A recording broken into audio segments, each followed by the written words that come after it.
Episode 114 तन्मय और साहिल। ईशान अनन्या के पीछे जा ही रहा था कि दो लड़कों ने उसका रास्ता रोक लिया।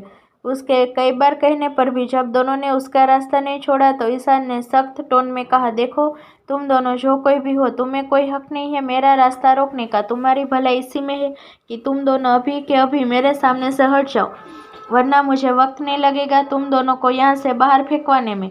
ईशान की बात का जवाब देते हुए वंश ने उसी के टोन से कहा, हक तो तुम्हें भी नहीं है हमारी बहन का पीछा करने का। तुम्हारी भी भलाई इसी में है कि तुम हमारी दी के पीछे जाने की बजाय अपने काम से काम रखो, वरना हमें भी वक्त नहीं लगेगा तुम्हारी जान लेने में। बहन? ईशान ने अविश्वास से दोनों को देखा और पूछा, क्या अनन्या तुम दोनों की बहन है? इसके जवाब में अयान ने सीरियस टोन में कहा, ओ मिस्टर, तुम्हें क्या लगता है तुम कौन हो जिससे हम मजाक करेंगे? ईशान की आंखें छोटी हो गई। उसे याद आने लगा अनन्या का बिहेवियर भी उसके सामने खड़े दोनों लड़कों की ही तरह था। वो भी कभी उससे सीधे मुंह बात नहीं करती थी। हालांकि उसे उसके दादाजी की कही बात भी अच्छे से याद थी।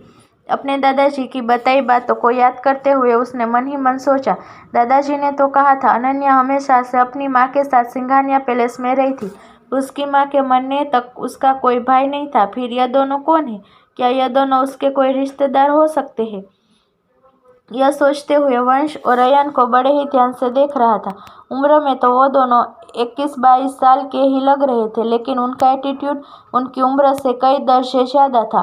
वही अयान और वंश की नजर एक पल के लिए भी ईशान से ऊपर से नहीं हटी। कुछ पल की खामोशी के बाद ईशान ने कहा, तुम दोनों को शायद पता नहीं है, मैं और अनन्या एक समय पर एक ही कॉलेज में थे, हम एक दूसरे को जानते हैं। ईशान की बात पूरी होने से पहले ही वंश बोल पड़ा, फर्क नहीं पड़ता तुम उन्हें जानते हो या नहीं, उनसे जितना दूर रह सको रहो, जब तक वो खुद सामने से आकर तुमसे बात नहीं करती। हमें भी तो पता चले सिर्फ तुम उन्हें जानते हो या वो भी तुम्हें जानती है। ईशान इसके जवाब में भी कुछ बोलना चाहता था। इससे पहले वो कुछ कहता, वंश और अयान उसे नजरअंदाज करते हुए उसी डायरेक्शन में चले गए जहाँ कुछ देर पहले अनन्या गई थी। करीब आधे घंटे बाद अनन्या साध्वी और बाकी लड़कियों के साथ स्टेज पर आई। ब्लू लहंगे में साध्वी बेहद सुंदर लग रही थी। जहां सभी की नजरें साध्वी पर ही थी, वहीं अनन्या की नजरें साध्वी के फियांसे पर टिक गई। एक नजर देखने से ही वो उसे पहचान गई, तन्मय रायजादा।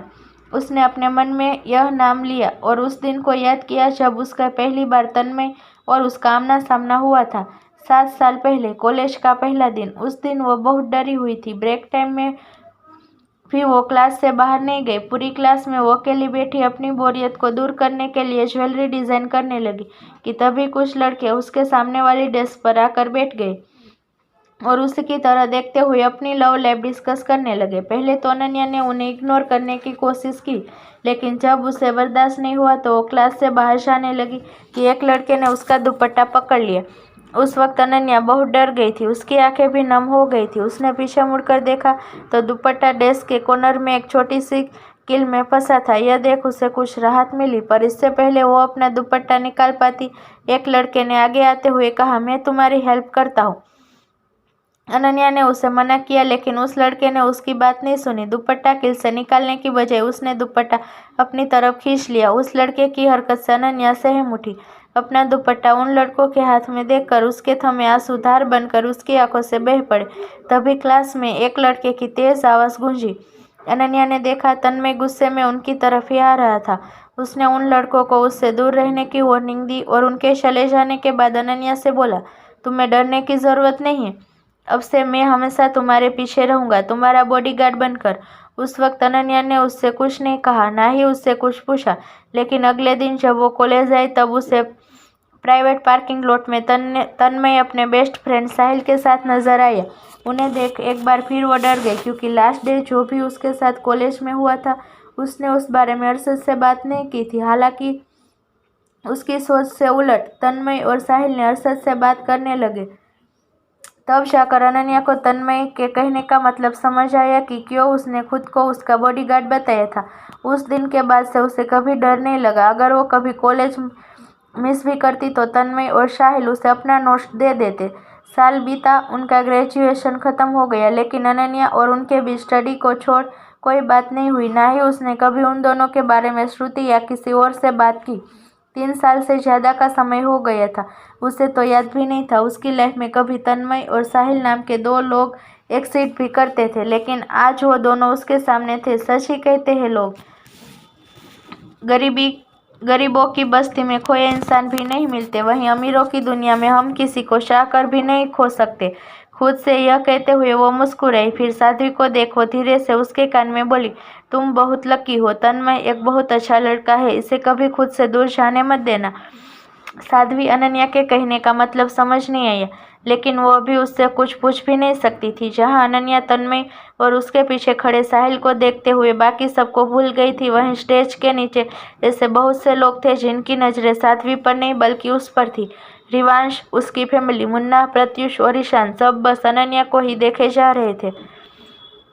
इसी बीच तालियों की गड़गड़ाहट के बीच साध्वी और तन्मय ने एक दूसरे को अंगूठी पहना दी। सगाई के बाद बारी थी डांस की, इसलिए सभी स्टेज से नीचे आ गई। अगले ही पल पूरे बैंक्वेट हॉल में अंधेरा हो गया। सबकी नजरें स्टेज पर चल रहे डांस परफॉर्मेंस पर थी। वहीं अनन्या की हालत कुछ ठीक नहीं थी। उसने 3 साल बाद ट्रैवलिंग की थी। उसके तुरंत बाद मेकअप, उसके ऊपर लहंगा और ज्वेलरी, ऐसे में भी उसे पसीना आ रहा था। वो बार बार अपने गर्दन पर हाथ फेर रही थी। मुन्ना, जिसकी नजर अंधेरे में भी उसी पर थी, वो उठा और अनन्या के पास आकर उसका हाथ पकड़ लिया। अचानक से ऐसा होने से अनन्या चौंक गई। तभी मुन्ना ने कहा, डरो मत, मैं हूँ। इतना कहकर वो अनन्या को अपने साथ ले गया।